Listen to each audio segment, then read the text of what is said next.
êtes à l'écoute de Radio J et c'est l'heure, comme tous les matins, du billet de Judith Mergui. Bonjour Judith. Bonjour Ilana, vous dites c'est l'heure du billet de Judith Mergui, si je veux d'ailleurs.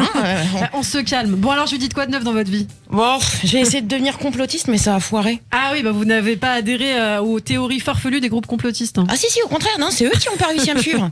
Oh là là, des amateurs, vraiment, non, vraiment. Ah, vous voulez dire que vous alliez encore plus loin que les théories complotistes actuelles? Mais oui, mais parce que c'est des petits joueurs, pardon, rien dans la culotte, le complotiste de 2020, non mais sérieusement, rien. Et gna gna gna Bill Gates, gna gna, voilà. Ça vend du rêve ça, Bill Gates. Non mais, je veux dire, c'est normal ça, des théories du complot aussi plates que ma poitrine quand j'avais 12 ans.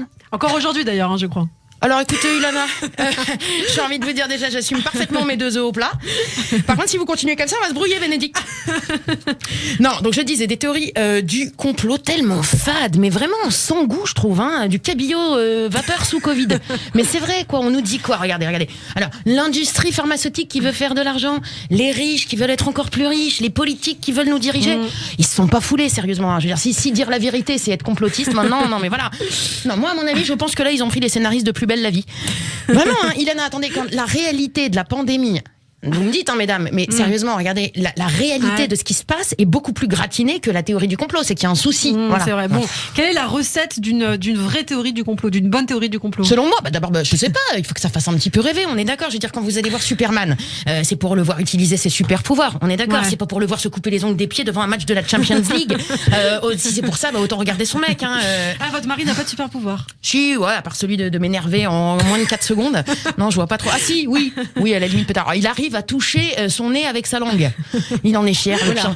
Bon, on est loin du X-Men, quand même. Voilà. Alors non. Ensuite, un complot digne de ce nom, pour moi, doit faire fantasmer un peu. Là, on me sert quoi? Jacques Attali et Bill Gates. Non, je veux dire, à part ma mère et ses copines au club de bridge, ça émoustille, quoi. Il n'y avait pas de tête d'affiche un peu sexy, de charismatique et de disponible, je comprends pas. Par exemple, là, moi, je sais pas, Brad Pitt et Jude Law, voilà, ils étaient pas dispo, ils sont pas en chômage partiel. Bon, pour vous, les théories du complot actuelles manquent clairement de glamour, en fait, c'est ça? Mais oui, on dirait un mauvais film français. Regardez, il y a déjà pas un seul astéroïde. Ils sont où les astéroïdes? Non mais bordel, ils sont où les astéroïdes? Voilà. La misère, le pire, c'est qu'ils ont vraiment estimé pouvoir en sortir un film. Hold Up, ça s'appelle.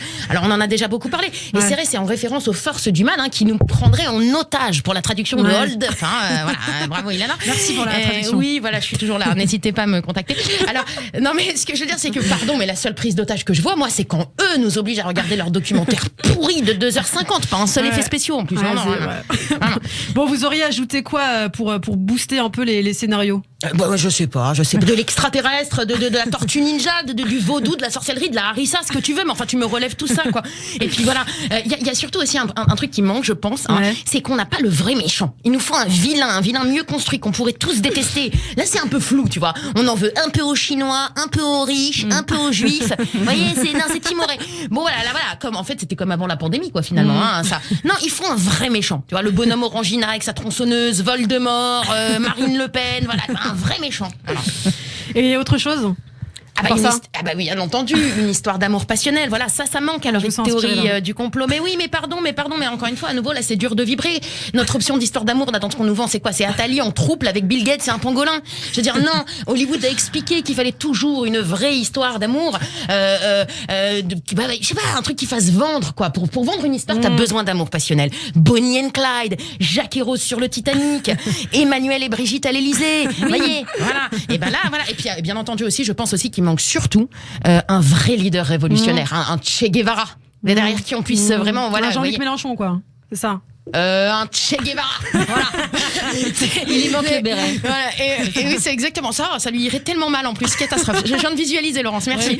Mais en tout cas, voilà, moi je pense que même ce serait bien si ce leader révolutionnaire était une femme, femme qui pourrait peut-être un petit peu emporter avec elle. Peut-être. Et voilà, vous venez de me pourrir la fin de ma chronique. C'est ce que je voulais dire à nos auditeurs. Peut-être vous avez le choix entre Lady Gaga ou moi. Faites votre choix, votez entre nous deux. Mais je pense que vous devriez penser à la grande frisée. Vous l'avez tellement bien vendu que voilà, moi je vote pour vous, Judith. Merci Judith. Merci à vous mesdames. Merci à tous les auditeurs. Merci Judith, qu'on retrouve dès demain sur Radio J, évidemment.